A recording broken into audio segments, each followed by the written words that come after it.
Hello and welcome back to Tokyo PM. Today, I wanted the opportunity to talk about storytelling. Now, storytelling is one of the most fundamental things that a product manager can do because you, as the representative of your engineering team, can then share what it is that you're working on and what it is that you're trying to achieve. PMs, we have such a core functionality in the company, whether that's talking with sales and marketing, whether that's talking with customer service, whether that's discussing with our engineers why we need to prioritize one feature over the other, or whether that's talking to executives to say, hey, this is the grand strategy, this is the direction that we're trying to go. Storytelling is a way for us to get our point across because we need to be very persuasive, but we don't have any authority in the position that we're in. Personally, when I started working as a PM, I'm not very good at this skill. And it's a skill that I'm hoping to continue to work on, which is one of the reasons I'm starting this YouTube channel, because it allows me to try and construct stories and share them with you. Now, when I started my work as a PM, we didn't have so much access to data. So data analytics wasn't something that we could use.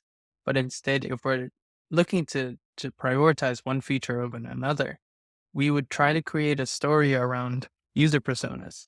And user personas are the users that we believe are using our product. So let's say, for example, if I'm looking at a telecom service, such as Docomo, such as NTT, no, that's NTT Docomo, or AU or SoftBank, or Rakuten Mobile. What are the things that I'm considering when I'm trying to put together this service? Am I going for cheap? Am I going for reliable? Am I going for most data? And who is that serving? And so let's say I want to offer unlimited data, as the Rakuten Mobile does, where I used to work. Then I would say, okay, I'm targeting people who stream a lot of Netflix video shows, watches a lot of YouTube, plays very high demanding games that require a lot of data bandwidth.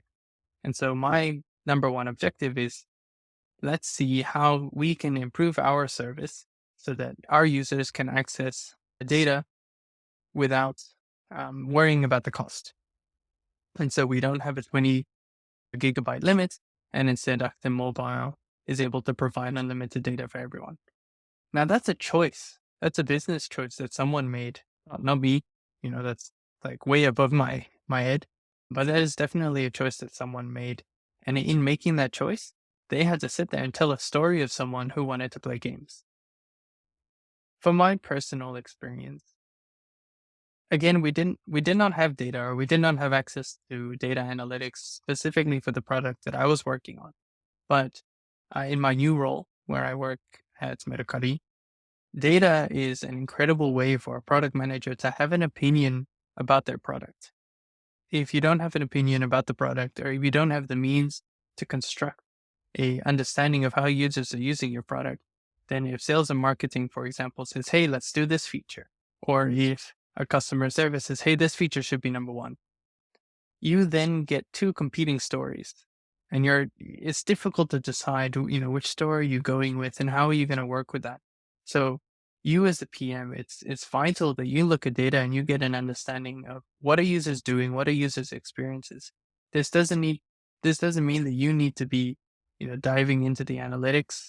Personally, I work very closely with the business analyst team, and that team helps create these dashboards and helps share with me the data that I need, better understand how our users using our product and how we can then improve that experience for them. Working together with the BI team, we then get the opportunity to get into the head of the user and tell a story from their perspective.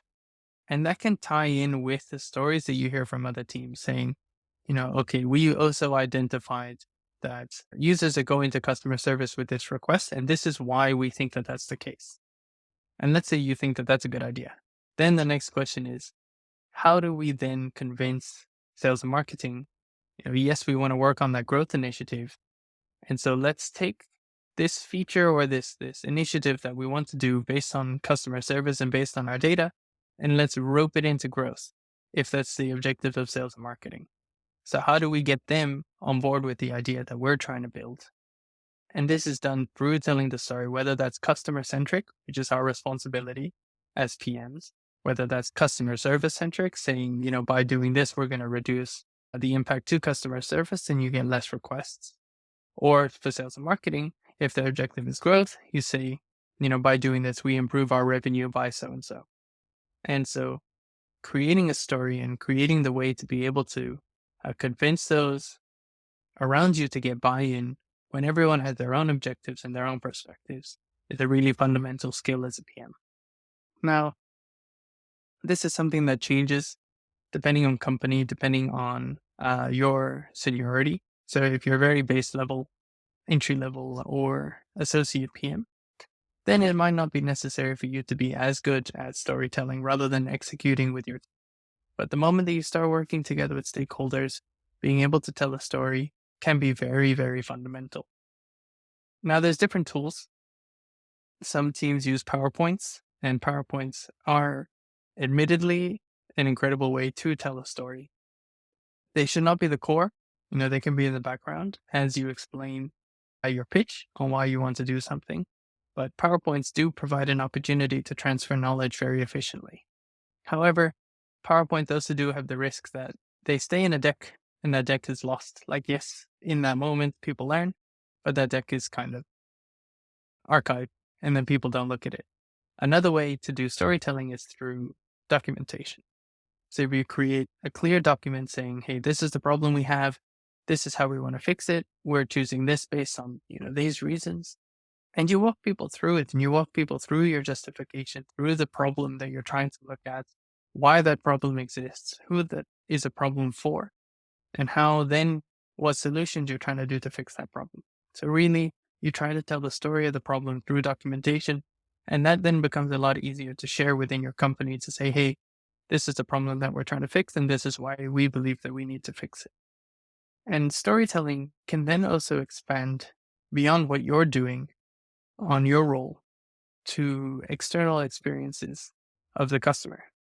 Recently, I came across this incredible podcast called Made by Google, where they interview product managers who are involved with the Pixel line that range from those who work on fall detection for the Apple Pixel Watch, those who work on spatial audio for their Pixel Buds, those who work on the camera to be accessible for those who are taking selfies, but it may be visually impaired.